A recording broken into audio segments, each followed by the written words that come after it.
Okay.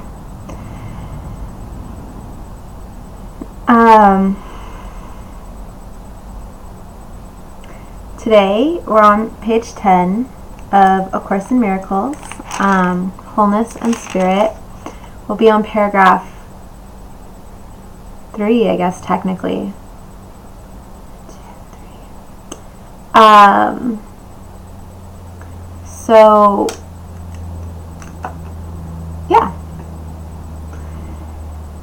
When the atonement has been completed, all talents will be shared by all the sons of God. God is not partial. All his children have his total love, and all his gifts are freely given to everyone alike. So I'm just going to stop there for a moment. I was listening to something today, and it talks about instead of asking for things from God, that we ask that God flow through us so that we can keep giving to everybody. And I feel like that's one way to understand what I just read. Right? When the atonement has been completed, all talents will be shared by all the sons of God. Like whatever those talents might be, whatever it is, like God is not partial. It will all be flowing out through all of us to everyone else. And we won't be feeling like we need to hold on to our piece of it, because God is not partial and all his children have his total love, right? It's freely given to everyone. All the gifts are freely given to every person. Yeah. Except ye become as little children means that unless you fully recognize your complete dependence on God, you cannot know the real power of the Son in his true relationship with the Father. The specialness of God's sons does not stem from exclusion, but from inclusion.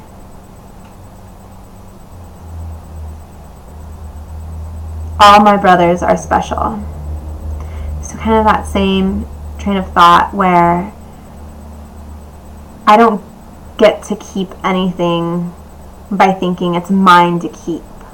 When I include with all, I get to realize my true power.